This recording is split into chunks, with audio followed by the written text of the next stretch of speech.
Louisiana in 1847 existed in a careful balance between beauty and brutality.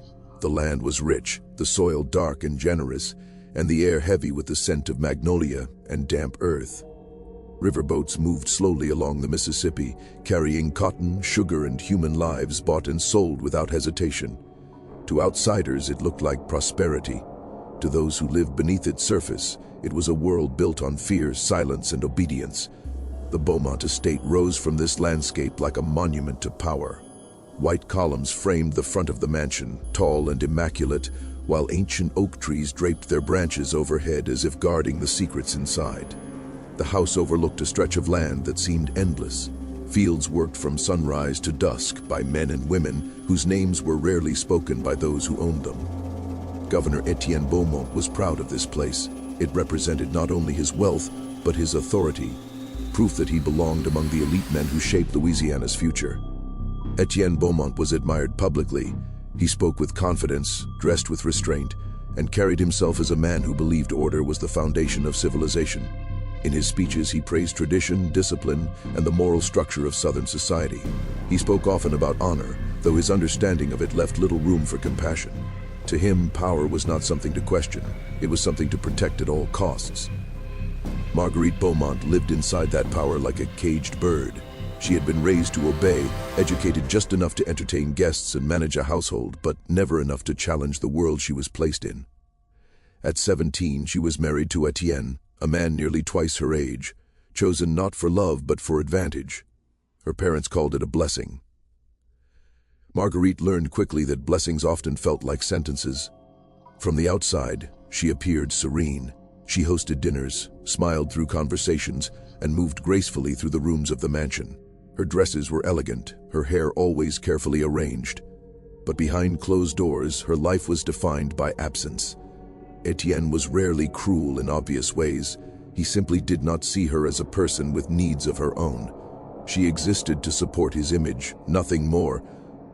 Loneliness settled into her bones over the years. The mansion was always full, yet she felt unseen. Servants passed quietly through hallways. Guests came and went. Music played during gatherings, but none of it touched her. At night, she lay awake listening to the sounds of the house, wondering how a place so large could feel so empty. Among the enslaved people on the Beaumont estate was a young man named Isaiah. He had been born there, his life shaped from the beginning by rules he never agreed to. He learned early when to speak and when to remain silent, when to lower his eyes and when to disappear into the background. Survival depended on observation, and Isaiah observed everything. He worked primarily in the main house, assigned to tasks that required discretion and reliability.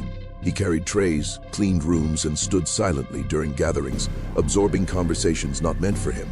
Over time, he learned the rhythms of the household, the moods of its owners, the quiet tensions that simmered beneath polite exchanges. Knowledge was dangerous, but ignorance was fatal. Isaiah had learned to read in secret, taught by an older enslaved man who had once worked as a printer's assistant before being sold south. Scraps of paper, old newspapers, discarded letters. Isaiah studied them whenever he could. Words became a private form of freedom, something no chain could completely take from him. Marguerite noticed Isaiah one afternoon during a long, suffocating summer. The heat pressed down on the house, making even breathing feel heavy. She had dismissed most of the servants, seeking solitude, when she realized her glass was empty. Isaiah appeared quietly in the doorway, as if summoned by her thought rather than her voice. She thanked him without looking up, but something made her glance at him as he turned to leave. For a moment, their eyes met. It was brief, improper, and unsettling. Isaiah lowered his gaze immediately, but the moment lingered with her long after he was gone. From then on, she became aware of his presence in ways she hadn't been aware of anyone in years. She noticed how carefully he moved, how he seemed to understand the house better than many who lived in it. Their interactions remained formal, respectful, but charged with something neither dared acknowledge. Weeks passed, then months. Their paths crossed more often, sometimes by chance, sometimes by quiet design. Marguerite found reasons to walk through parts of the house she had once avoided. Isaiah adjusted his duties subtly, never enough to raise suspicion, but enough to create moments where their worlds brushed against each other. It began with conversation, nothing improper, nothing that could be easily condemned. Marguerite asked him simple questions about the weather, about tasks needing completion. Isaiah answered carefully, aware of every risk, but gradually their exchanges deepened. A sentence lasted longer than necessary. A pause stretched. Silence itself became a form of communication. Marguerite spoke one day of missing the sea from her childhood, of feeling trapped in a life chosen for her. Isaiah listened without interruption, offering no comfort, only presence. For Marguerite, that was enough. She had spent years surrounded by people who talked endlessly without ever hearing her. Isaiah heard everything. For Isaiah, these moments were dangerous beyond measure. He understood the laws, the unspoken rules, the violence that waited for men like him who crossed invisible boundaries. Yet something about Marguerite unsettled his certainty. She did not speak to him as an object or a tool. She spoke as if he were human. The boundary between them blurred slowly, almost imperceptibly. Neither named it, neither planned it. It emerged from shared isolation, from a hunger neither had been allowed to acknowledge before. They met sometimes in the garden, where the noise of insects offered cover. Other times they spoke briefly in unused hallways, their words low, their expressions controlled. The affair did not begin with touch. It began with recognition. Both knew it could not last. Both knew discovery would mean destruction, though the cost would not be equal. Isaiah would lose everything, his body, his life, his name. Marguerite would lose her standing, her freedom, perhaps her sanity. Yet knowing this did not stop them. Fear existed, but so did the unbearable weight of returning to silence. As summer faded into autumn, the tension surrounding them thickened. Eyes lingered longer than they should have. Movements became more cautious. The house itself seemed to watch. The system that had shaped their lives remained firmly in place, waiting patiently for them to make a mistake. And somewhere within the Beaumont estate, unseen but inevitable, the beginning of the end was already taking form. Autumn brought a false sense of relief to the Beaumont estate. The heat softened, the air grew lighter, and the days shortened just enough to give the illusion that something had changed.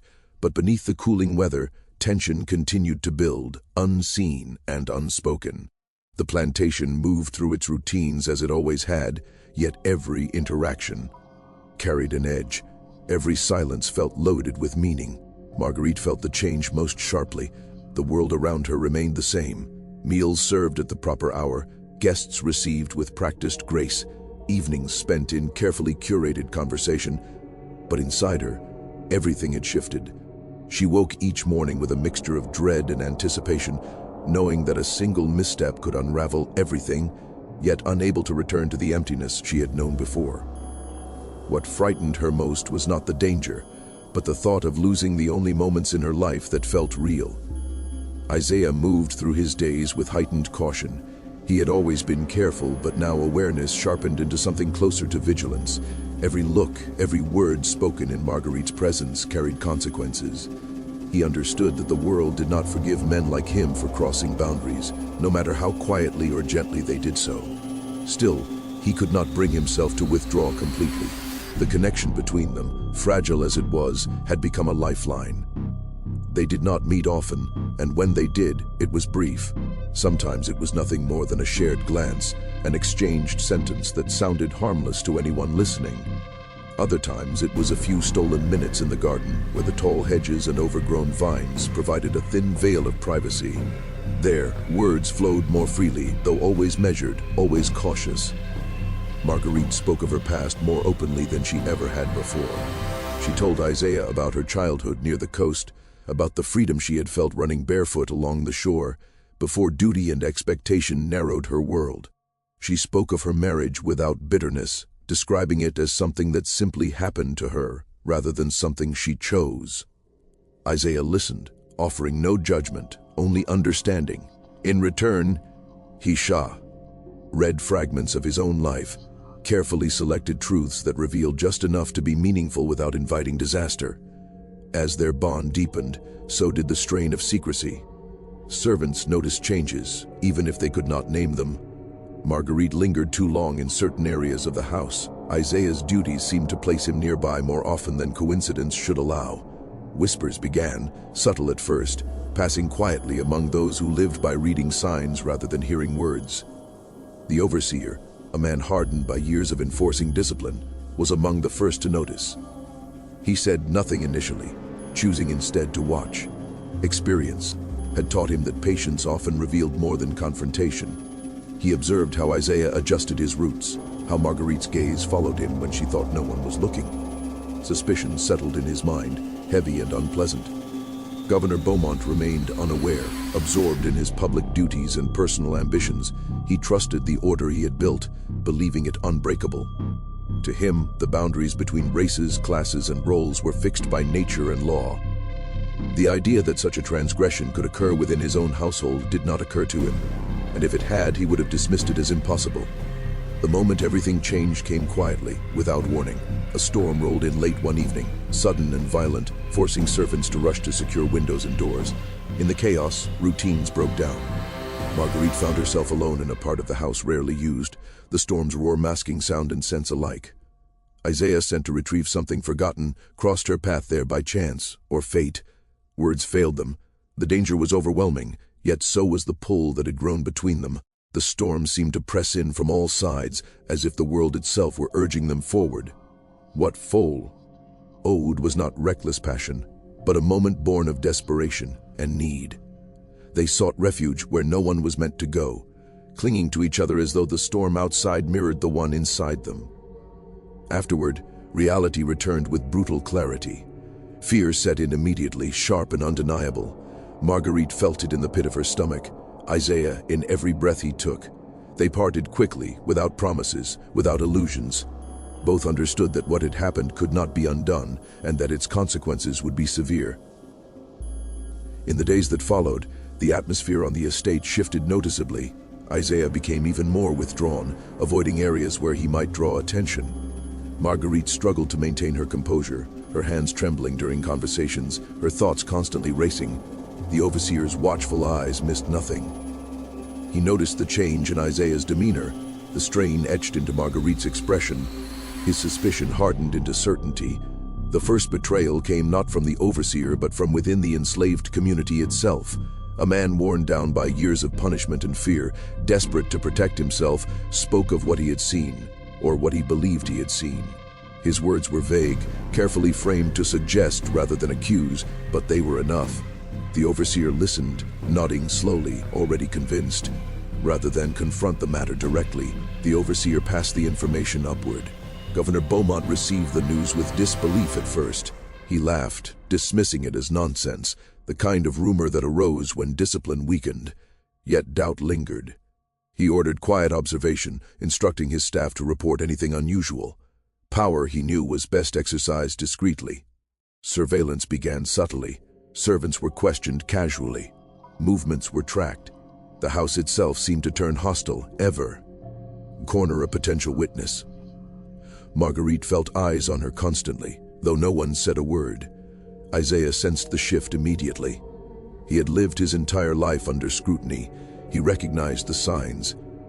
One night, as Marguerite lay awake listening to the sounds of the house, she realized the illusion of safety was gone.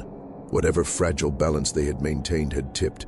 The system that allowed no exceptions, no mercy, was closing in.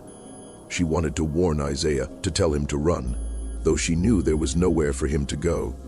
The storm that had brought them together now seemed like an omen rather than an accident.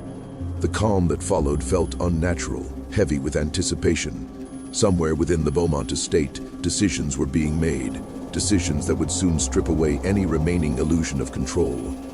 And as the days passed, the distance between suspicion and action grew dangerously small, carrying with it the certainty that what had begun in secrecy would soon be answered with force. The tension that followed was worse than any immediate confrontation.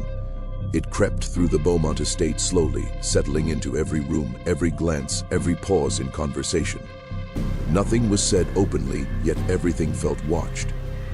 Marguerite sensed it when servants hesitated before answering her, when footsteps behind her stopped too suddenly. Isaiah felt it in the way work assignments shifted, how he was never alone anymore, how even silence seemed dangerous. Governor Beaumont maintained his public composure, but privately he became methodical. He did not rage or accuse. Instead, he waited. He believed truth revealed itself under pressure, and pressure was something he knew how to apply. Orders were given quietly. Servants were rearranged. The overseer was instructed to report even the smallest irregularity. The house transformed into a place of quiet surveil. Lance, Marguerite, lived in constant fear. Each morning she prepared herself as though for judgment, choosing her words carefully, her movements restrained. She tried to distance herself from Isaiah, avoiding areas where they might cross paths, yet absence only sharpened her anxiety. She worried not only for herself but for him, knowing the punishment would not fall equally. In the hierarchy that governed their lives, mercy was not distributed fairly. Isaiah understood this more clearly than anyone. He had seen men disappear before, taken away without explanation, their absence absorbed into routine as though they had never existed. He knew what awaited him if the truth emerged. Still, he carried himself with discipline, refusing to draw attention. Fear became something he managed rather than escaped, a constant presence he learned to live beside. Despite their caution, the smallest details betrayed them. A look held a moment too long, a pause before speaking. These things meant nothing in another world, but here they were evidence. The overseer collected these details patiently, building a case without words. He had no interest in truth or justice. His loyalty was to order, and order had been disturbed. The moment of exposure came without warning. Isaiah was summoned late one evening under the pretense of routine work. When he arrived, he found not a task, but the governor and the overseer waiting. The room was quiet, the air heavy. No accusations were spoken at first. Questions were asked instead, simple ones, asked repeatedly, phrased differently each time. Isaiah answered carefully, truth folded into silence. Marguerite heard the disturbance from another wing of the house. Raised voices carried through the halls, sharp and unmistakable. Her body reacted before her mind did. She moved toward the sound, only to be stopped by a servant at the governor's order. Shh. The fear she felt then was overwhelming, a physical force that left her weak and breathless. When the accusation finally came, it was delivered without hesitation. Governor Beaumont's voice was cold, stripped of all pretense. He did not ask if it was true. He stated it as fact. To him, the idea itself was enough to justify punishment. Isaiah was seized before he could respond, his denial dismissed as insolence. What followed was swift and brutal. Isaiah was dragged from the house, his fate sealed not by proof but by power. Marguerite's protests were ignored, her words meaningless in a world that had never intended to hear them. She was confined to her room, guarded and isolated, as if her presence itself threatened to infect the house further. The punishment inflicted on Isaiah was meant to serve as an example. It was public enough to instill fear, private enough to avoid scandal. Violence was carried out with efficiency, stripped of emotion, justified as correction. Isaiah endured it in silence as long as he could, not out of pride, but because he understood that pleading would change nothing. Afterward, he was removed from the estate entirely. Sold south where conditions were harsher and survival less certain, his disappearance was framed as a necessary measure. No record remained to mark where he was sent. His name was not spoken again within the Beaumont household. Marguerite was left alone with the aftermath. Her confinement continued, her role erased quietly. Friends stopped visiting, invitations ceased. The house that had once been her prison became her world entirely. She replayed every moment endlessly, wondering which choice might have altered the outcome, though she knew the truth, that the system had been designed to end this way from the beginning. Governor Beaumont justified his actions publicly through renewed displays of morality. He attended church more frequently, donated generously, spoke loudly about virtue and order. Some applauded his firmness. Others sensed something fractured beneath the surface. Rumors began to escape the boundaries he had so carefully guarded, carried by servants, by rivals, by those eager to see him fall. The plantation itself changed. Productivity declined as fear deepened into resentment. Punishments increased, but obedience weakened. Resistance took subtle forms. Tools misplaced, work slowed, silence thickened. Isaiah's absence did not erase him. It transformed him into a symbol. His story circulated quietly, reshaped and preserved through memory. Marguerite's health deteriorated as isolation took its toll. She ate little, slept poorly, and spoke rarely. Doctors were summoned, offering treatments that addressed symptoms but ignored cause. Governor Beaumont visited her once, standing at a distance, his expression unreadable. He spoke of duty, of consequence, of shame. Marguerite did not respond. The conversation ended without resolution, as so many things in that house did. Outside the estate, political pressure mounted. Governor Beaumont's authority weakened as whispers grew louder. Allies distanced themselves. Decisions he once made easily were now questioned, delayed, denied. He blamed others, convinced himself of betrayal, yet refused to confront the truth that his power had begun to rot from within. The Beaumont estate stood unchanged in appearance, but hollowed out in spirit. Rooms once filled with conversation echoed with absence. The land continued to produce, but without vitality. Everything moved forward mechanically, sustained by habit rather than purpose. And beneath it all, unresolved and unacknowledged, lay the consequences of a system that allowed no humanity, no deviation, no forgiveness. The reckoning had not yet fully arrived, but its shadow stretched long AC. Across the fields, across the house, across every life bound to the Beaumont name. The aftermath unfolded slowly, like rot spreading beneath a polished surface. To the outside world, the Beaumont estate still appeared intact, its white columns standing firm against time, its fields stretching outward in orderly rows. But within, decay had set in. Governor Beaumont's authority no longer felt absolute, even to himself. The certainty that once guided his actions had fractured, replaced by a restlessness he could neither silence nor control. Marguerite's confinement became permanent in all but name. Though no guards stood at her door anymore, she was effectively erased from public life. Her rooms remained closed off, untouched except by servants who entered quietly and left quickly, as if the space itself carried contagion. She spent long hours staring out the window, watching the land change with the seasons, marking time not by events, but by the slow drift of light and shadow. Her body weakened, but it was her spirit that suffered most. She had learned what it meant to be seen, only to have that humanity stripped away again. Governor Beaumont avoided her entirely. He told himself distance was necessary, that acknowledgement would invite vulnerability. Yet at night, when the house was still, he felt her presence more keenly than ever. Memory pressed in on him from all sides, unwanted and relentless. He drank to dull it, pacing the halls in the early hours, his footsteps echoing through rooms that no longer answered him with admiration or respect. The plantation reflected his decline. Overseers, sensing weakness, acted with increasing autonomy. Discipline grew harsher, but effectiveness waned. Productivity dropped as fear turned into quiet defiance. The enslaved workers obeyed outwardly, but something had shifted beneath the surface. Isaiah's fate had been meant as a warning, yet it became a lesson of a different kind. It showed that there was no safety in submission alone, that cruelty would come regardless of obedience. Stories spread beyond the estate despite Beaumont's efforts. In nearby towns and political circles, whispers hardened into reputation. His moral speeches were now received with skepticism. Rivals used his rigidity against him, framing him as extreme, unstable, out of touch. Committees stalled his proposals. Allies hesitated before standing beside him.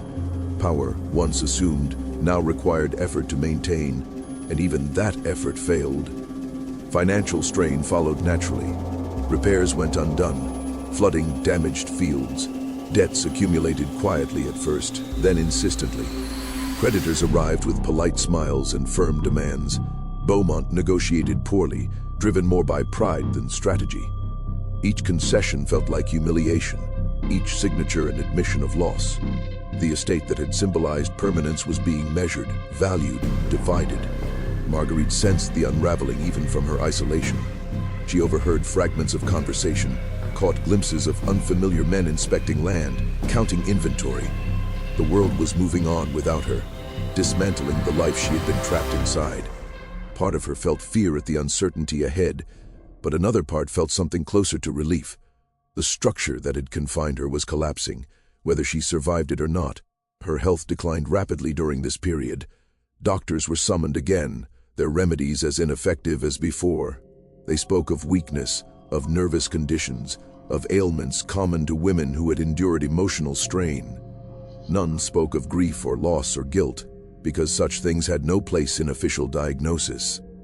Marguerite listened silently, her attention drifting elsewhere.